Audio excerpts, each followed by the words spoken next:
So if you're stuck with your WordPress website and you don't know how to start building it without screwing stuff up, you're on the right place, because in this video I'm going to show you how to start your WordPress website without need to worry. I'm going to teach you the fundamentals about your dashboard, about the settings and menus, so you can just skip ahead and start building your website easy. What is WordPress? So WordPress is a platform that helps you create and manage website easily. So without needing to know how to code, without anything excessive, you can build your website as easily, just adding content, choosing designs, and everything that fits your needs, create a beautiful website. We have WordPress.com versus WordPress.org. Now, biggest difference between these two is WordPress.com is actually a service and a business, which they will probably charge you 15 to 20, 30 bucks way more than using WordPress.org. On WordPress.com, this is like their service is something like Wix and Shopify and stuff like that. There you can basically create a website and business, but you have no control over your website and service, and in any given time they can decide to delete your account, delete your website and content, or completely disregard your opinions and just make you change the way and look of your website without any notice. So that's why I always recommend WordPress.org. WordPress.org, open source, where you can install it to any hosting provider and you can have full control over your website. Moving on, we have all of WordPress sections and their uses. So first we have dashboard and home. This is the page when you log into your WordPress, you're going to see it. Probably it's going to be a little bit different, and it's going to be a little bit more notifications and stuff. You can just close it up here like this, and you can drag and drop it and move it, stuff like that. But this is unimportant. You'll always see this when you log in. You can just clean it up a bit.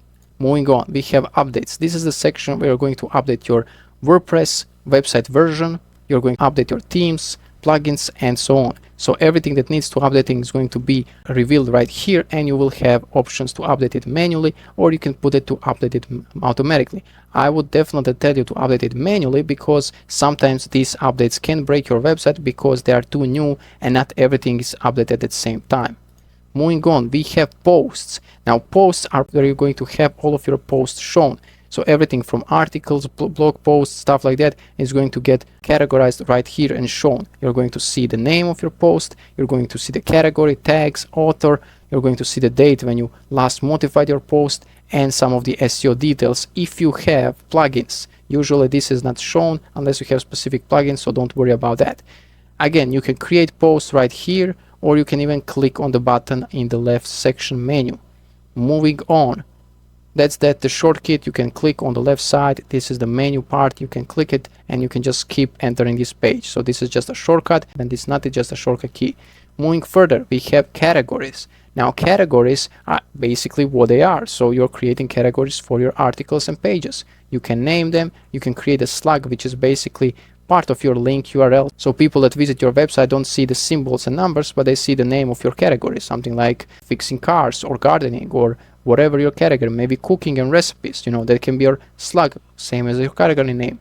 You can also change parent category, and you can create a description. You see some examples right here, because I have choose and play around with. I create some of them. Slugs are like a shorted versions of the name of the category. Moving further, we have tags. Nobody really uses tags because they are not important in WordPress.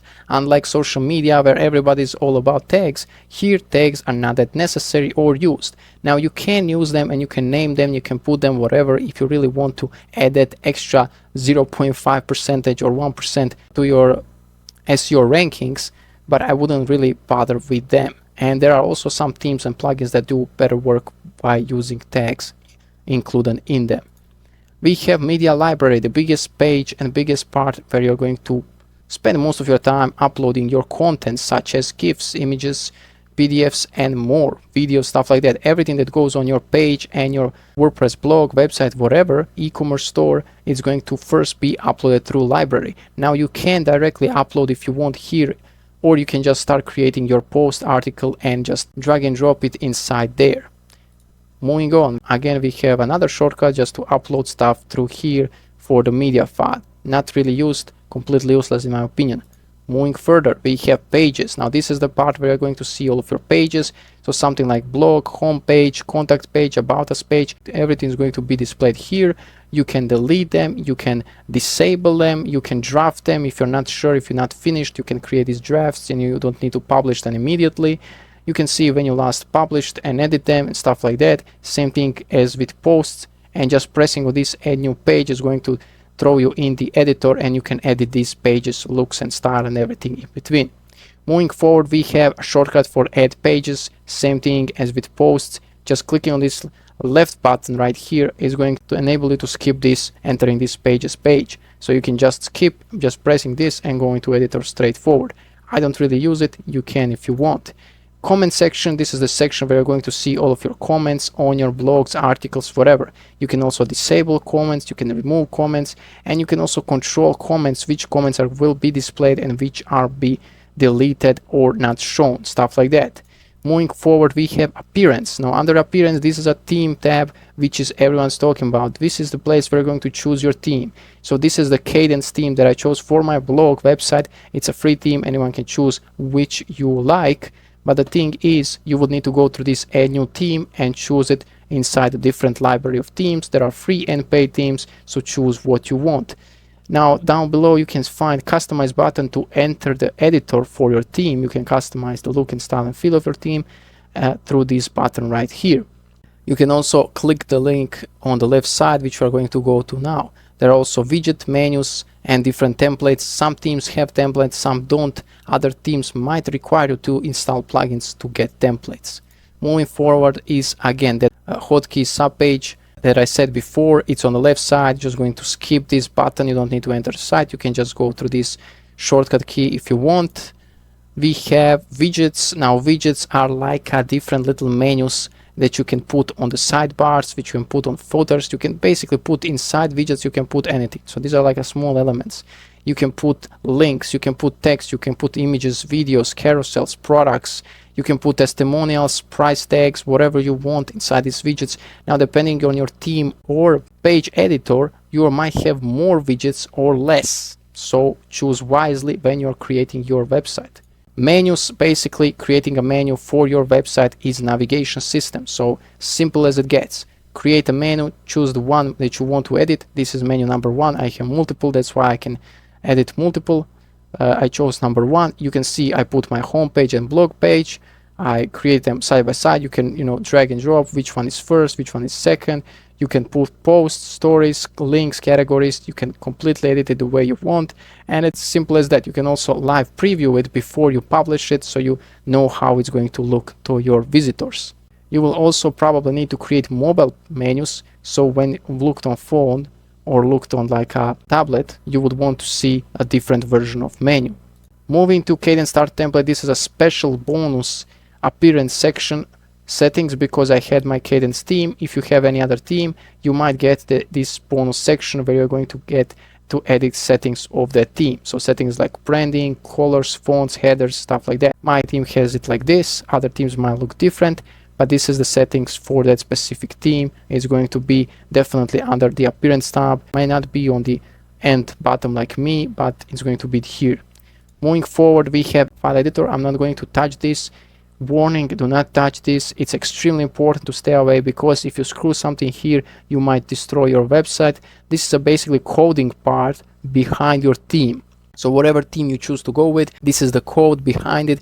If you have no idea how to code, or if you're not developer or CSS editor, just do not touch this at any cost. Moving forward, we have plugins. Plugins are like little Play Store apps, or like a different little programs and apps that are going to give you features for your website. Through plugins, you can install stuff like that's going to give you more style, more elements to edit your website. Animations, it's going to give you more colors, fonts, it's going to give you more security features, give you everything extra, and it's basically for free because there's millions of them. There are free, some are paid, some are free, but mostly are free. Moving forward, we have a new plugin, another short key. You can use it if you want. I wouldn't use it, just there's no point in that. Moving forward, we have plugin file editor. Again, do not touch this if you're not a developer. If you don't know what to do with code, do not touch this, skip it. It's important to skip this. Moving forward, we have users. Add a new users. Now this is important only for yourself and maybe your clients and stuff like that, because adding a new user will not be displayed to your visitors on your website. It's just going to be displayed to you. Your visitor may see the name if that different user created a different blog post, written it, or was included in it, but they are not going to see nothing else. I have two separate usernames right here, users. First one is my administrator username, and second one is my editor, person that edits my blog. So you can change different roles right here. You can give them roles for editor, designer. You can put it right here and manage everything right here. Just press add new user, and same as blog and posts and media, stuff like that, it's the same type. Add new user is another short key on the left side. You can use it if you want. Profile settings. Now here you can change few settings. These are, again, these settings people won't see. This is the only options that you're going to see yourself. These are the settings like default. These are the colors on this little bar for menu and stuff like that. You can change colors. There are a few colors. You can change the language. You can change the name. Tools. Now these are the most useless ones. We are going to go fast through these because these are going to be deleted or removed. I'm not sure what this was back in the day, but now it's literally empty. There is nothing here. So moving forward, we have import settings. Again, no one uses this, but before it was used to import different settings, different files from different services like Blogger, LiveJournal, RSS, Tumblr, stuff like that. Now no one uses this. There are better plugins and themes that do this for you. Moving to export, same thing. Before you could export your pages, posts, whatever, to your computer, to your cloud servers, whatever. Now it's just useless. Many plugins do better job. Moving to site health. This is just our overall look of your site's health, how your WordPress is doing. Is it fast? Is it have any issues? Stuff like that. You can look if you want. Again, many plugins have integrated much better site health than this. So yet again, I would not use this. Moving forward, export personal data. Once again, not useful, very outdated feature nobody uses. It was used to export personal data like your information, like name, last name, address, stuff like that. But since this is no more stored in WordPress, but in your hosting providers and different services, this is not used as much. So you can avoid it completely. Same thing with erase personal data. It's just deleted your data. Again, it's not stored, so it doesn't have anything to delete, so it's completely useless. Scheduled actions, one another feature that was used back in the day. It was supposed to schedule updates and schedule posts and stuff like that. Now you can't even use it anymore. It's just waiting to get removed, so just skip it completely. Now we have all-in-one plugin. This is what I used for all of my import-export stuff. This is basically replaces whole tool section and even some users and plugin sections. So it's a free tool that you can use for security reasons to save your website on your computer, save some of the pages and posts, export, backup, stuff like that. Moving forward, general settings. Here we can change site title, tagline, WordPress URL. I would not touch that. Site address, don't touch this. Administration email, I don't know why would you use that. Membership, not gonna use that because there are plugins and teams doing a better job. Subscribers, whatever, user default roles, time zone. I would change time zone and language, everything else. Maybe site title if you want. Everything else stay the same. Writing settings, make sure here is a blog or something that you want. This is a category for your post, so every new post and article will go under this category. If it says uncategorized, make sure to create new category called blog or articles and click it and post it right here. And everything else, leave it as default. Moving forward, reading settings. Yet again, your latest post is going to be selected. If you want to have each new post on your home page, so every time you write a new post and to be published on your home page and to be that your home page, you can do that.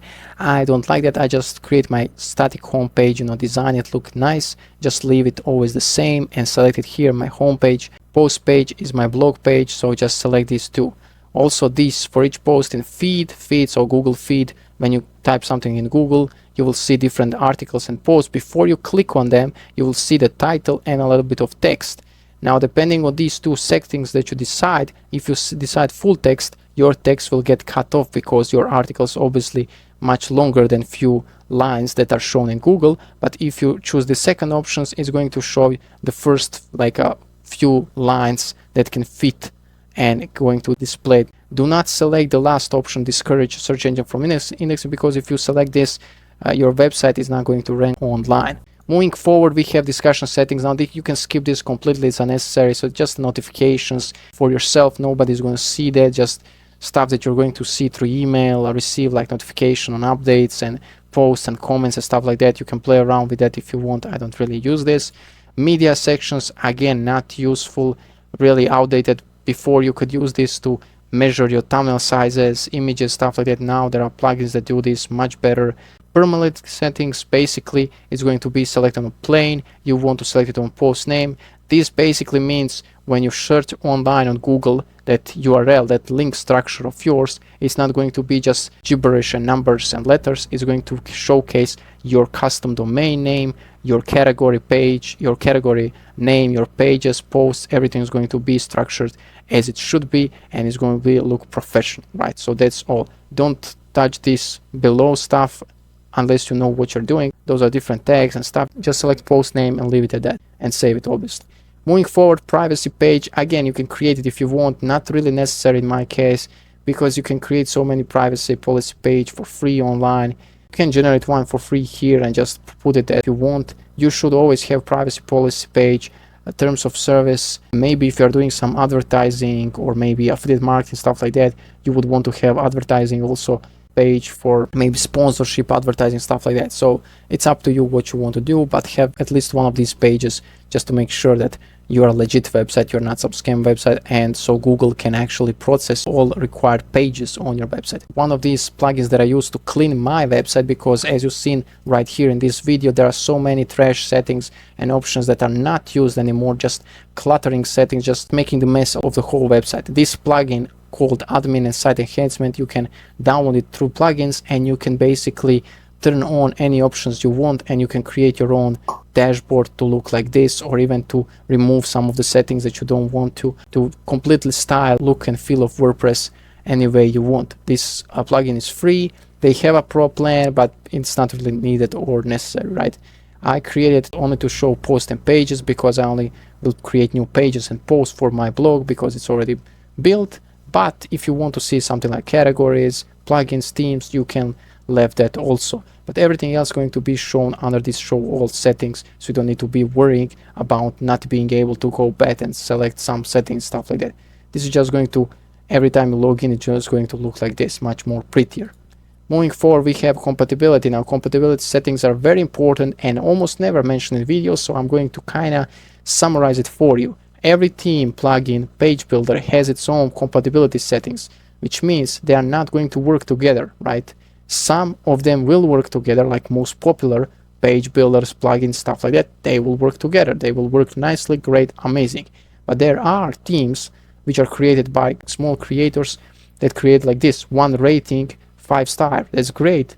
And theme might be the best ever, like design, stuff like that. That's beside the point, because it might not work with other plugins that you have, with other page builders, stuff like that. So if you want to have completely working website, I would suggest you to only use popular themes, page builders, plugins, stuff like that. Don't use these 1 review star, 1 version themes, plugins, whatever. Use only popular stuff, because these one usually make problems much bigger than they should be. Compatibility is very big deal of this WordPress, and many people have issues and not even realize that's what's going on in behind the scenes, because this is not even detected by some of the strongest security plugins and stuff. So as you can see right here, Envo Royal 1 is some random theme that I found that only has 1 rating, 1 version. So it's a new created theme by who knows who creator. Might be the best theme in the world, but it only supports few. It says here supports popular builders like Elementor, Beaver Builder, Site Origin, Architect. So it supports page builder. Oh, great. But does it support plugins? Now that's not what we are sure for, right? So if you have more plugins and this page doesn't support it, you might have some issues in the future and troubles. So I would definitely stay away from that. Same thing underneath. Ocean VP, very popular theme, very great theme. Has 5,000 reviews, has a lot of versions, like hundreds of versions, 3.5, 0.9. There's like a lot of different versions to get there. It has supports everything, every major page builder, plugin, stuff like that. So you definitely won't have problems with such popular theme, but some unknown you might have. Moving forward, we have how to edit your website. Now this is the structure, right? So I'm not going to explain you what themes to use, what plugins to go for. That's up to you, depending on the website you want to create. But this is the structure you will have to use to create no matter what website you're creating. So every website on WordPress will have to have a theme. Depending what theme you want to go with, it's up to you, but theme it needs to have, because theme is design of the website, style of the website. So you need to have a theme, you need to have a page builder. Now, default page builder without installing Elementor or Divi or Beaver builder is going to be Gutenberg, this default page builder, and that page builder is probably the hardest page builder to use and the most outdated one. I would never recommend anyone to use it. Yes, some people use it, some people make great websites with it, but it's super outdated and it's getting pushed out. Many better page builder are like Elementor or Divi or Breezy, even like whatever you want to use, right? So theme and page builder will work together to make your website. Now templates are optional if you're not good at designing and creating custom from scratch designs and home pages and whatever. You can use templates. So these are pre-designed layouts that you can use, just changing fonts, colors, maybe some pictures, videos, and you have fully built website in like a couple of seconds. So this is optional. You don't have to, right? Moving forward, we have plugins. Now plugins can change the website completely, but can also break websites. So make sure that you know what plugins you're installing, what these plugins are used for, and how many plugins you have. Don't go overboard. Use only up to like 6-7 plugins. Don't go like 10-15 plugins. That's going to slow down your website. Doesn't matter which company or what uses they have. Usually the most uses the plugin have, the harder it is on your website. So if the plugin has, I don't know, 100 different settings, extra features, stuff like that, it's cool and all, but it's going to slow down your website because it takes so much more time to load all of these settings and options, right? So make sure that you know what you're installing. Now we have customization. There are plugins that will going to add style, add features, to add the looks of your website and experience for users and stuff like that. There are security options that are going to make it much more harder for people to enter your website, for hackers, for viruses, for stuff like that. We have speed and efficiency, making your website much more faster by optimizing your videos, images, text, different code in the background that you don't even see. We have also an SEO and rankings, which are going to make your website stand out even further online. So you're going to get more traffic and you're going to get more people visiting your website. Basically, it's going to be faster, more sales if you're selling stuff, etc. Moving further, we have themes, page builders, templates, plugins, same thing as before. I just kind of put it like this so you see the process. First you choose a theme, then you choose a page builder, then if you want you can install templates, and then lastly you can go with some plugins to improve your website look, feel, security, whatever. Moving forward, we have inspiration, creativity. Now this completely depends on you, how well you're versatile about creating content, how well you know how to create content. So everything from choosing a niche to optimizing with SEO, with editing your content, with optimizing for rankings, and etc. Remember, practice and consistency foster creativity. That's the most important part. So just practice and be consistent. That's it. Even if you upload the worst looking article, if it's filled with value and information and if people can find it, that's all it matters. Because if nobody can find it, it can be the best in the world, but no one will see it. We have strategy, creation, analysis. Strategy, first of all, always before creating a post, make sure that people want to read that post in the first place. So find the topics that people talk about. Find the question online. There are Quora, Reddit, different platforms that people always ask questions about different niches and topics. Find those questions. Find online if people are asking these questions and if they are reading these materials. If you see other people creating content around it, create your own version.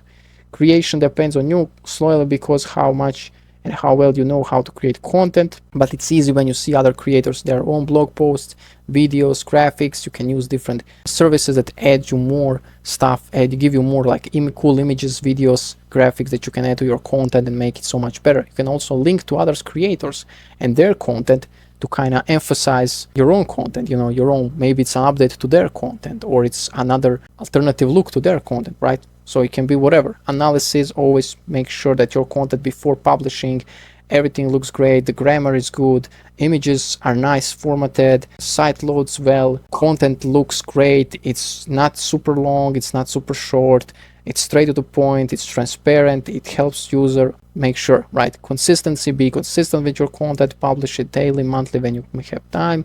Promotion, you can promote it online on social media, wherever you're visiting, wherever you have your content on. If you're a TikToker, do it on TikTok, YouTuber, whatever. You can share in comments, you can share on forums, groups, whatever, right?